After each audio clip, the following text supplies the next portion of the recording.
home of horror podcast, home of horror, the home of horror podcast, What's up, everybody, and welcome back to the Home of Horror podcast. This is episode 41 that we're doing now. It's been a rainy, stormy night out today, which is perfect for the movie I'm covering. It's also perfect because it is the 40th anniversary of this movie.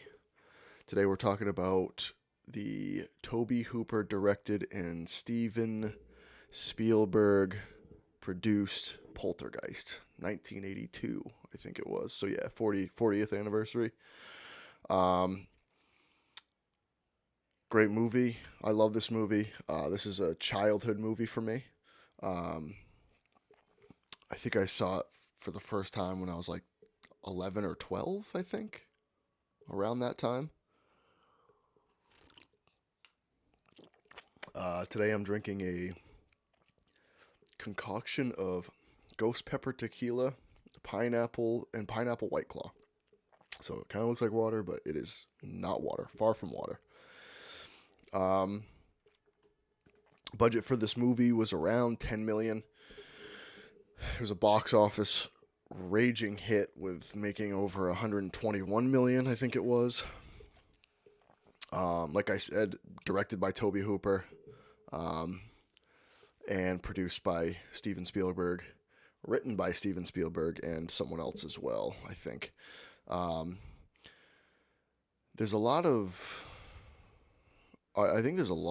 controversy between fans of this movie of who actually directed it. I think a lot of people think that Steven Spielberg had a lot of influence on Tobe Hooper doing this movie, but I think if you look at this movie, it's 100% feels like a Steven Spielberg produced movie, and it 100% feels like a Tobe Hooper directed movie. I think they both did a fantastic job with this movie.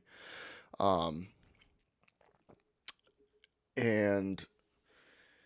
yeah, it's very good, and it's not like a lot of other horror movies. I think there was 3 or 4 sequels. I think there was 2 other sequels maybe. I don't know if they did a Poltergeist 4. I don't think they did. I think it went to 3. But yeah, this franchise is really good. I didn't love the third one. The second one's really good, just as good as the first for me.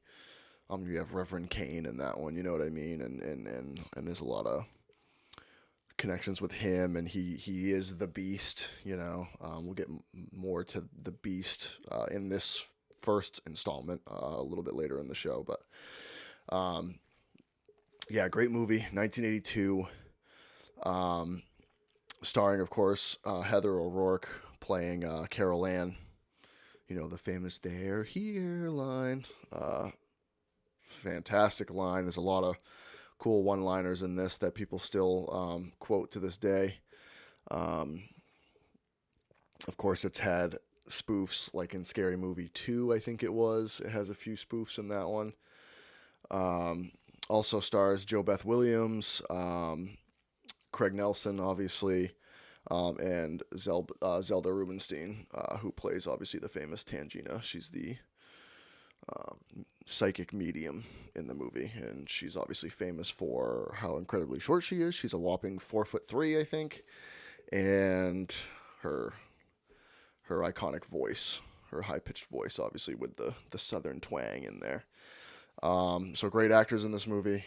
You expect nothing less from a Spielberg and Tobe Hooper film. The synopsis is pretty much strange and creepy happenings beset an average California family. The Freelings is their last name. The ghosts start to commune through the television with Carol Ann, their youngest daughter. And she ends up being taken. Obviously, that's the big thing. These demons or spirits are something that Carol Ann calls the TV people, which I also think would have been a great name for the movie. is just the TV people. I think that would have been kind of creepy. Um, but yeah, great actors. Um, Great film. Let's get into it. So yeah, I mean, I think this might be the only, well, probably not the only film, but maybe the only horror film that straight up starts with the Star Spangled Banner. um, Super awesome, in my opinion. Fuck it, I love it. I'm sure there's some war movies out there that start with it and stuff like that, but I think this is the only horror movie I've heard that starts with the straight up the Star Spangled Banner coming out of the TV. Obviously, you see it pan out from the TV, and that's how the whole thing starts. Uh, the whole score really is, it's got to be the strangest score in ever in any horror movie. It's very odd because, like I said, it starts out with the Star Spangled Banner, and then the beginning just kind of feels like a fun family movie, which it is a family movie, but you know, just a little more demented, I guess. But it starts off like that typical family fun movie, like a comedy or like an adventure, kind of like all Steven Spielberg movies. You know, it feels like the beginning of E.T. It feels like The Goonies, movies like that. Um, but the score is very like, it's kind of just out there and like whimsical, and like it doesn't feel like it's gonna be this really, this ghost or ghost story or haunted house story or whatever you want to call it. It feels like it's gonna be this nice fun family film. So I think that's where Steven Spielberg has his stamp on it with that family feel, and then Hooper comes in with that just demented horror movie touch to it. By the way, I don't think Steven Spielberg refuses to not put bikes in his movies, especially in the 80s. I mean, bicycles throughout everything. All those movies I just named. So Poltergeist, fucking E.T., The Goonies, all those movies are just like he must have like an infatuation or a nostalgic feel with bicycles, because he does not he dude loves bikes. Period. Every movie they're centered around bikes. It's fucking crazy. And you see that legacy kind of still hanging around with like movies or TV series that are based, made now but based in the 80s, like Stranger Things, obviously, and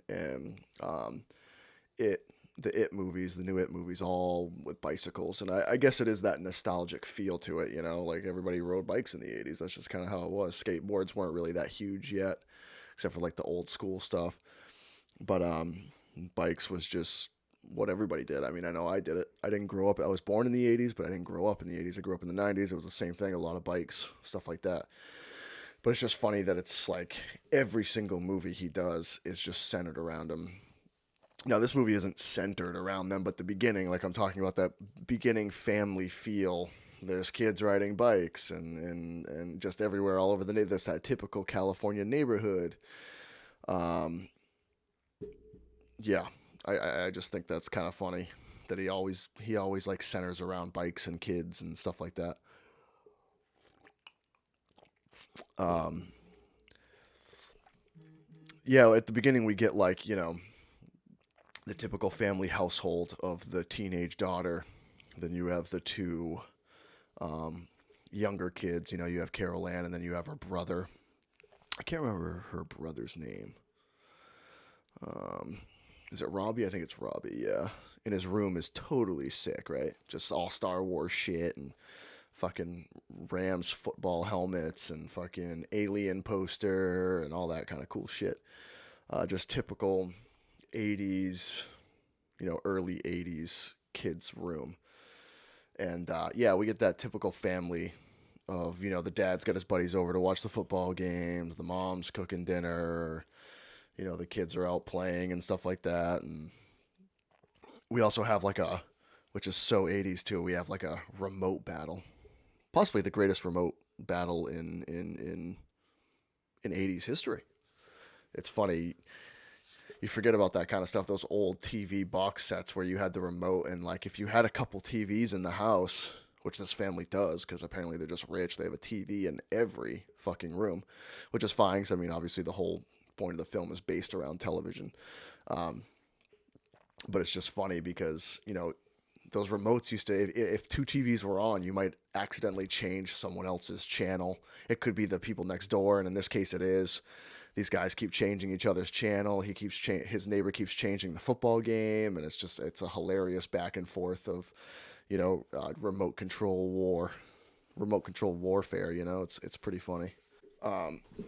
Yeah, so like, yeah, the whole movie's based kind of around television with the TV people, and Carol Ann starts, the fuzzy static of the TV, the snow we used to call it back in the day.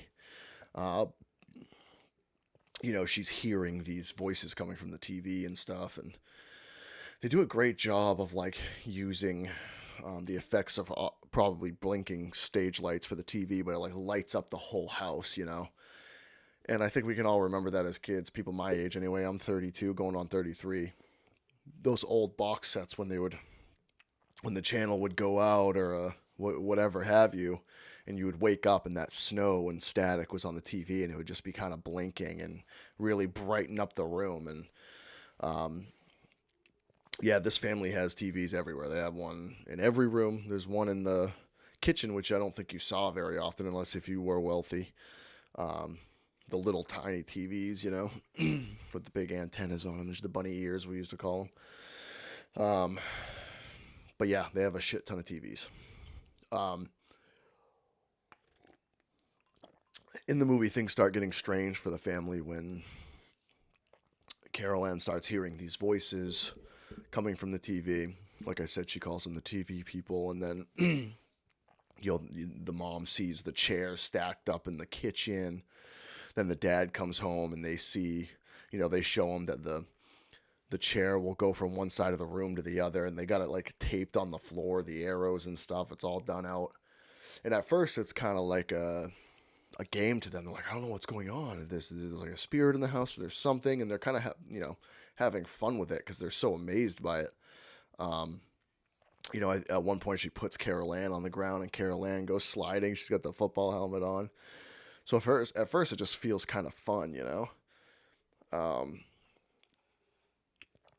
Yeah, it feels like it's getting strange, but it still feels like that fun family movie, like E.T. style. And it's not getting too crazy yet, until like the storm happens. Once the storm happens, which this was a perfect night to do this episode, like I said earlier in the show, because it's been pouring out all night, thunderstorm. It was hailing at one point, and I just remember as a kid watching this movie and being like, oh, the storm was so creepy for some reason, and the big tree outside of Danny's window, Danny and Carol Ann's window, was so scary. And it's so funny watching it now because the tree is totally fake. Like, they didn't even use a real tree. They made this tree because obviously, when this storm happens in this scene, this tree comes through the window and grabs Danny and pulls him out, and it's all just kind of it feels like it's a diversion to get the family out of the house. That way, these spirits can get a hold of Carol Ann,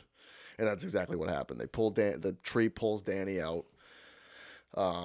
They all run outside. Everybody leaves Carol Ann, like typical horror movie style. Leave the young kid around.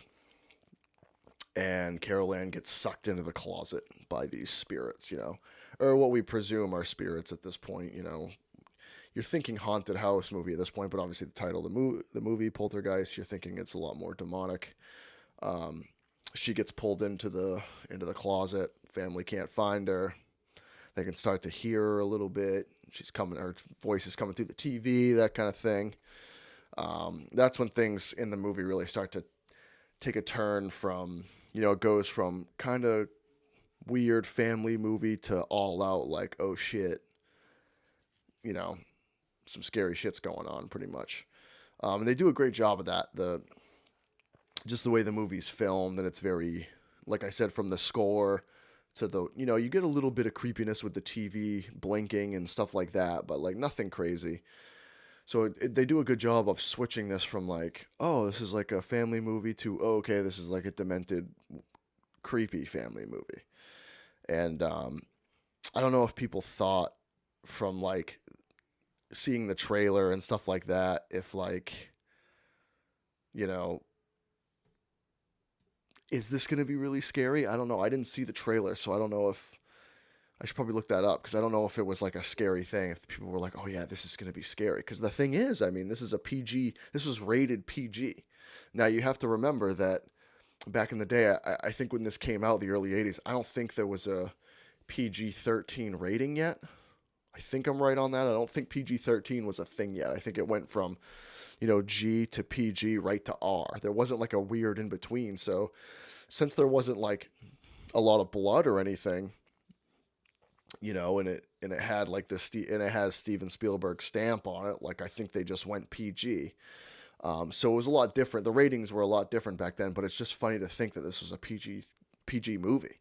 I mean, you're talking about the perfect ingredients, you know what I mean? Like weed smoking parents, which they're in the house at one point before the storm hits, and they're smoking weed in the bedroom, and they're just rolling up. This girl, the mom's like fucking ripping on a roach, a fucking joint, and then throws it and immediately lights up another one.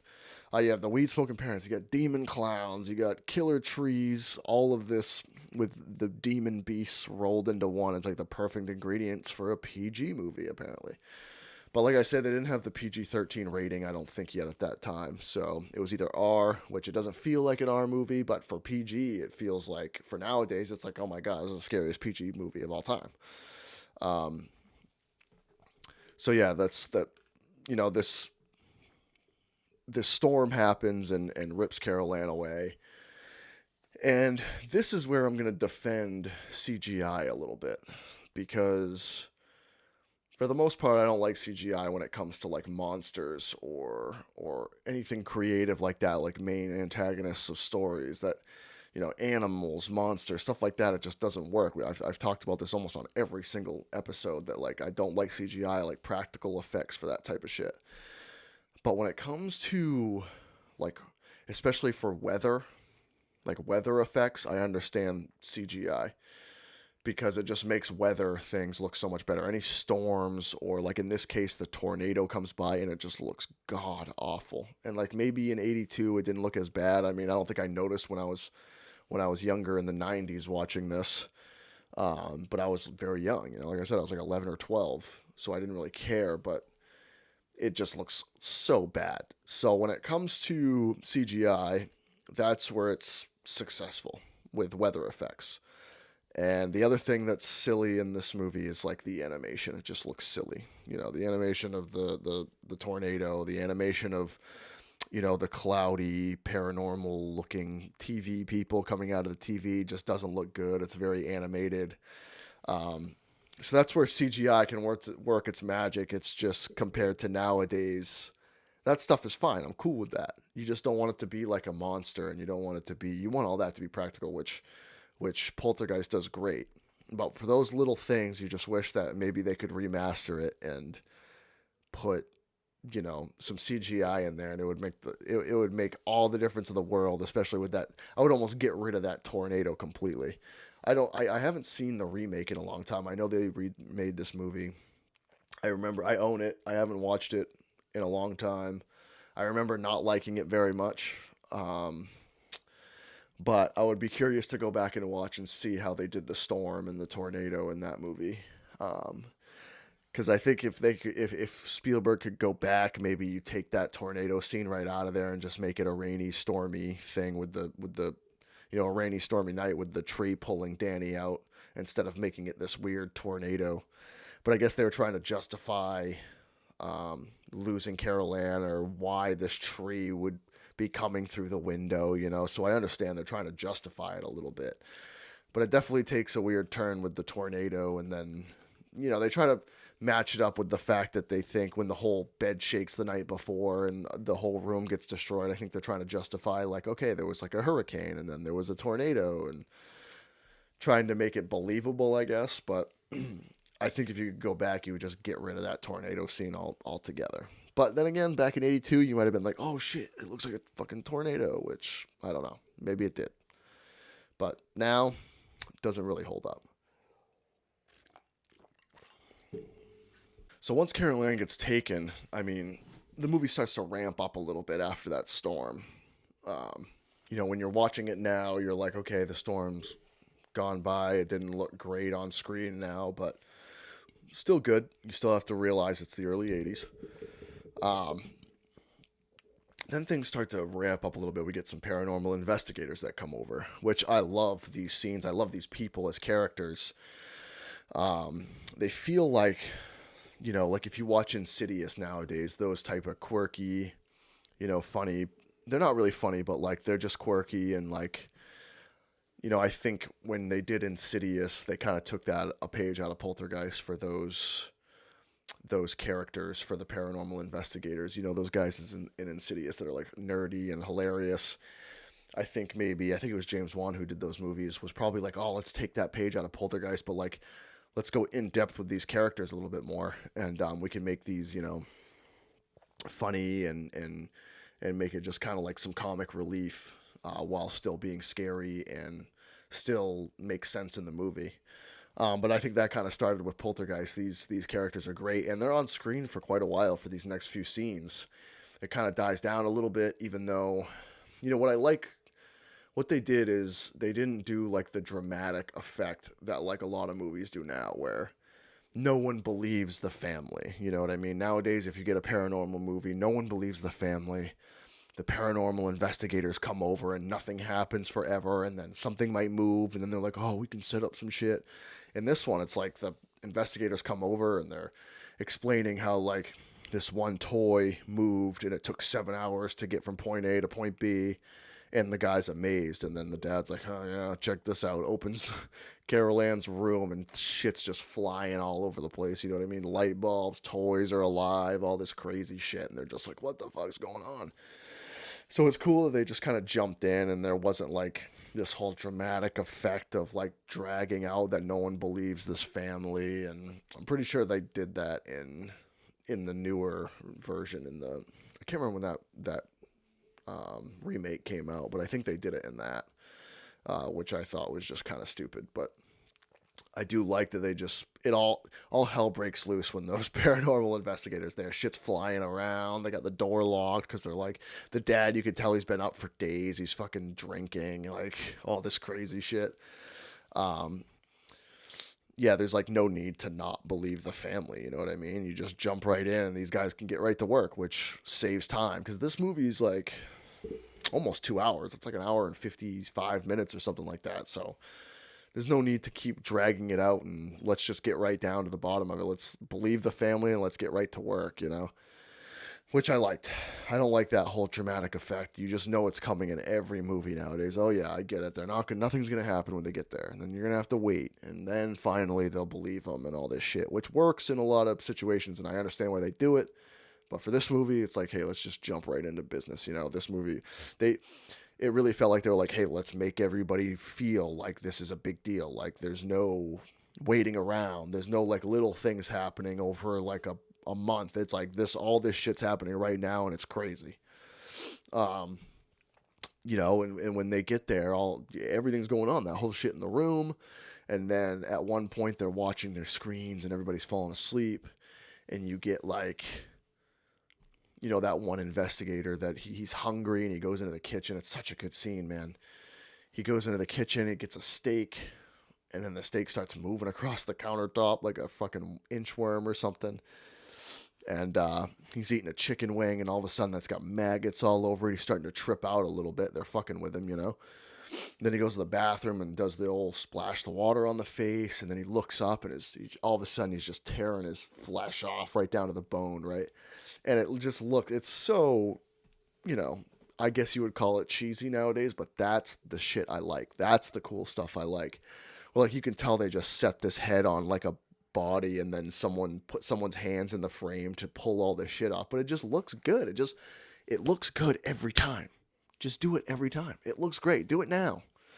It's weird. Like, I wish they did more practical effects now, because I feel like they could do it even better than they did it back in the day, and it looks awesome. Yeah, does it look like not as real? But like you got to understand, you're watching a film. Like, this is cinema. Like, we all know it's fake, but like, especially in that situation for that movie, like I guess in the 90s when I was watching that that was a scary scene. I was like covering my eyes as a kid, you know? And when people saw that in 82, they were probably like, oh my God, like I didn't think this was going to happen. And like, this guy's tearing his flesh off his fucking skull, you know? But yeah, that's like the first like real scary scene in the movie where you're like, oh my God, like, okay, this is kind of taking a weird turn here. If you thought it was going to be this family film and you thought it was going to be a little spooky, but now it's like, oh wow. Now it just kind of got real. There's blood falling and the blood's not like really blood. It's like, it looks more like jelly. So I think they got away with a lot of that too, but still, like, all things considered, like it looked cool, man. Um, and obviously after he does that, things get even weirder, and then they figure out that this weird, you know, it's like a, I don't know, it's like a door to the other world, like another dimension. You know what I mean? Like it's going through the closet in Carol Ann's room and then coming out the ceiling of the living room. And it's like this weird door to another dimension, and they kind of figure that out. And that's when they bring in Tangina, who, like I said, was played by Zelda Bernstein. Unbelievable, iconic character for horror movies now. Her voice, you get the famous line in those scenes, right? With her, clear your minds, it knows what scares you. It has from the very beginning. And with her voice, like, no one could do it better. That was a staple for that movie, staple for all of the 80s, I feel like, and it still holds up today. That was a great line. Her character's great. Like I said, she's like a whopping 4'3" or something. Terrific character. She explains to the family that these spirits, they want Carol Ann because she represents life. She gives off such an immense, like, life force that they want to cling to her because they're not ready to move on. And we kind of learn that coming in, that why these spirits are there is because, this whole development is built on in a cemetery pretty much. And we find that, at the end of the movie where, we get Carol Ann, we get her out of the other dimension where the beast is hanging on to her, and we get her out of there, and we kind of realize that, there's something else that's going on. They in the middle of the movie, or towards the end, but in the middle, they revert to that. The dad's boss says that, yeah, we've moved the cemeteries, so people can go visit their loved ones in another cemetery. But we find out obviously later that they might have moved the headstones, but they didn't move much more than that. So that's why this place is, now I don't know why it's just their place that's haunted at this point. But for some reason, right where they are was a shitload of dead people. But yeah, once they get Carol Ann back through the portal, and we get that one scene with the skull that comes through the mom goes and gets her, obviously. I'm not going to go into it too much, because if you're watching this, you've seen Poltergeist. But we get that one skull, that big skull, that skull head that comes through the closet, and it gets you for a second. You're like, oh, even when I was watching it today, I was like, oh shit, yeah, it's fucking good, man. It just looks good. But once that happens, once they get Carol Ann back, the movie just kind of, you think the movie's done, really. It's the typical, like, family packing up, moving out of the house because they've gone through so much shit.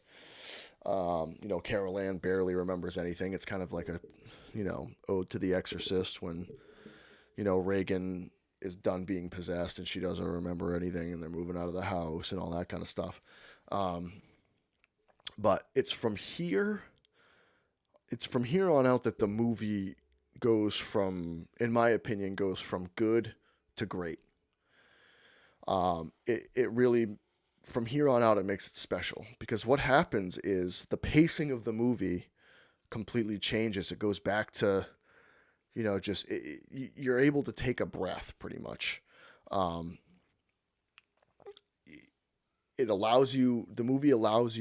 The pacing allows you to calm down, and then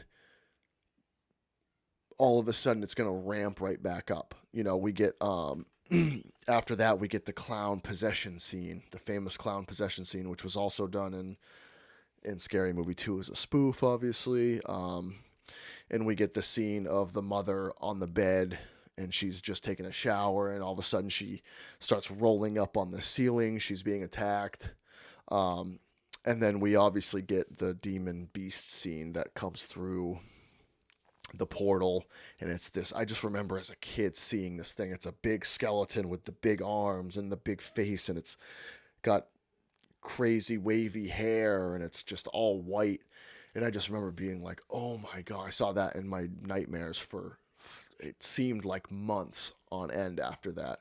You watch it now and it still looks really good, but like as a kid, it just, for some reason in my mind, I remember it being fucking terrifying, and even looking at scarier than it does now, because obviously when you're a kid your imagination runs wild, and like I just remember it being fucking terrifying, and it's still really well done. No other ghost or demon or anything like that looks like this ever in any other movie, period. Like, this is very original, especially for the 80s. But you don't see anything like that anymore, and you didn't before it. Like, this thing looked completely different. It was just not what you were expecting for like a demon to look like, or an evil entity, or a poltergeist. It was just, it looked like a monster, really. And really what it was this like distorted, image, and just a stretched out human with a beast skull. It was, in hindsight, it doesn't like really make sense all that much that it would look like this, but that's what it was. This thing was using, we find out in the other sequels that it's Reverend Cain, and he was the beast, and what he did was want to gain power in the afterlife, and so he became this powerful entity in the afterlife, and he consumes souls to become more powerful, and that's what he was using Carol Ann for, because she gave off such a immense life force that he could use her to lure other souls from going into the light, and he could gain more power. So it's just this really big, powerful looking demon, and it just looks really cool. It's practical. It just looks awesome. The look on the mother's face when she first sees it is like exactly what I looked like when I first saw it. It just stayed with me. It haunted me forever. I remember that, man. It was crazy. So we get all those scenes after you think the movie's done, and it's the best scenes. It goes from good to great. It goes from kind of spooky to scary. And I think that's what's special about this movie. The pacing just completely changes after that. You just it allows you to calm down when they're moving out. You're like, oh, I think it's over. That was pretty good. And then all of a sudden, like, it shows the family back in the house and the mom taking a shower, and you're like, wait, this isn't over, is it? And after that is when we really find out that, they built the neighborhoods and it was over old cemeteries, and they never removed the bodies. They just removed the headstones.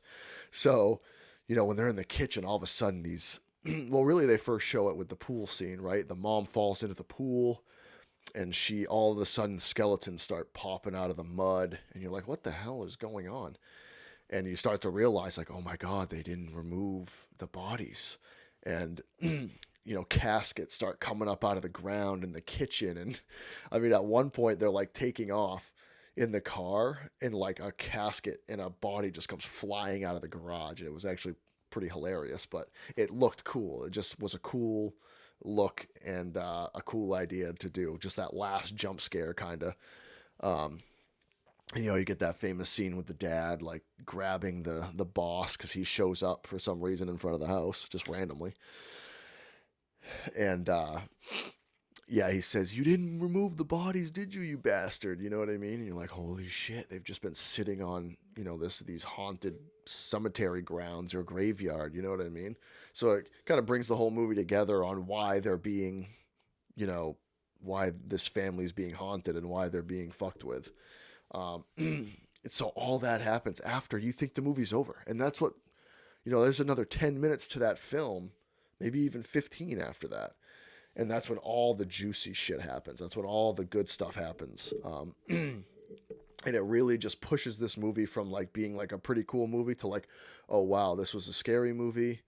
And it was a good, solid ending. Because I think if you take all that out and everything happens, you get Carol Ann back and then they drive away, you really do just get like, oh, that was a pretty good movie. That was a kind of a scary adventure haunted house movie. But you add those last 10 minutes in and it goes from like, oh wow, this got pretty brutal. I think that's where Tobe Hooper took over and was like, all right, let me really, get a standing ovation here at the end. Um, yeah, so I think he had a lot of influence on that at the end and really pushed it over the top. I can't imagine seeing that in theaters. People must have been like, oh my God, this is not what I expected. And then the movie ends with a really good scene.